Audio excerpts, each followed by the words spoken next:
Mr. President, Mrs. Ruto, ladies and gentlemen. Mr. President, thank you for your kind words and for your warm welcome that the Queen and I have received here today. This is our second state visit to the African continent, and we're delighted to be visiting your country, the beautiful and dynamic Kenya.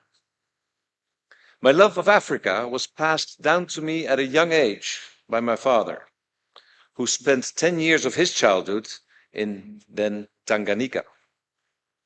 I myself got to know this part of Africa, and Kenya in particular, in the 1980s and 90s.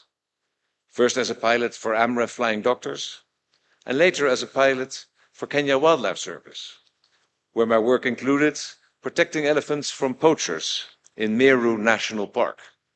In fact, if I even start to thinking back, first of all, the only pilot's license I ever had was not a Dutch pilot's license, was a Kenyan license, and the number was Y2294PL. Given to me by Gladys at DCA, first floor, first office on the left. I remember exactly of 1989 when I went there. So it is an important part of my heart. Seeing Kenya from the air is simply magical. The light, the colors, the wide vistas. But Kenya from the ground is even more impressive, because there you experience the incredible power of the people who live here and work this land. For 61 years, our countries have enjoyed close diplomatic ties, ties that we cherish. The future belongs to Kenya. You can sense the self-confidence of its people. There's so much talent here, so much potential. Millions of young Kenyans are eager to contribute to their country's further development. These self-assured and enterprising people are the engine driving Kenya forward. That enterprising spirit is something the Dutch recognize. It's what makes our relationship so balanced and successful. You can see this in practice in our economies, which are growing ever more connected. We are Kenya's third largest export market worldwide, bigger than all the other EU countries combined. And we're one of Kenya's top 5 investors, promoting trade, embracing innovation and pursuing opportunities. These are endeavors that unite us. And it's not only our economic goals that unite us. We are both committed to promoting security and stability in Africa and the wider world. Together, we're working to combat terrorist networks that seek to undermine our societies. We're joining forces in maritime operations to keep our shipping routes safe. And we're supporting the UN in its vital work supporting peace. You are home to no fewer than 34 UN agencies, an impressive figure indeed. Stability, peace, and mutual trust cannot be achieved without the rule of law, good governance, and respect for human rights.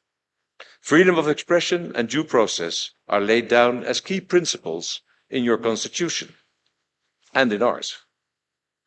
Safeguarding these principles and implementing them in practice is an ongoing task for us both. The democratic legal order is always work in progress.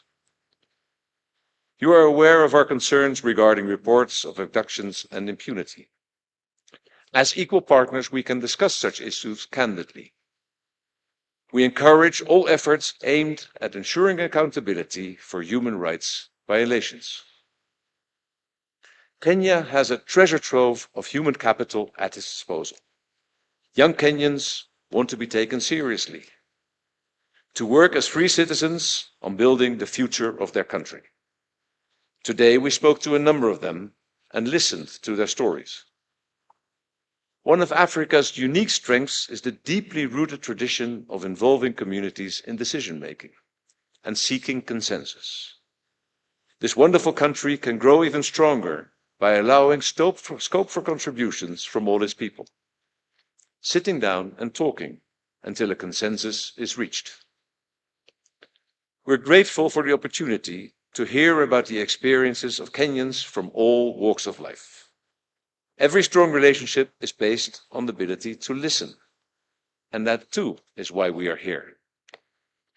Much of what we're hearing strikes a chord with us because we're dealing with many of the same issues in the Netherlands. Take your concerns about the future of farming and horticulture in a time of climate change, and about robust, sustainable water management. In the past, I visited Kenya, often as chair of the UN Secretary General Advisory Board on Water and Sanitation. I saw for myself the impact of climate change on the lives not just of farmers, but of people in cities too. It's important that we continue working to combine Dutch and Kenyan expertise on water. And with that in mind, I'm pleased that a number of leading companies and institutions have traveled with us to Kenya. Clear evidence that we hope to deepen our cooperation across the board.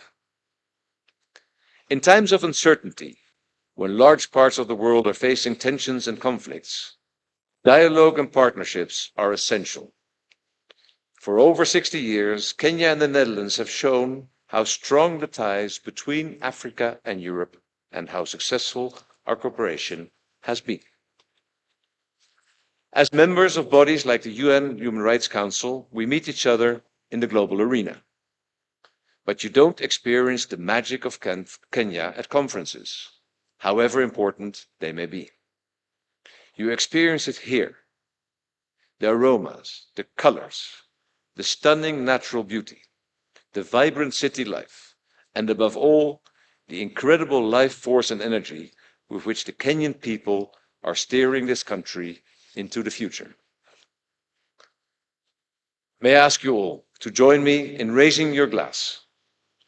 Mr. President, Mrs. Ruto, to your good health and to the friendship between Kenya and the Netherlands. Cheers.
Welcome to the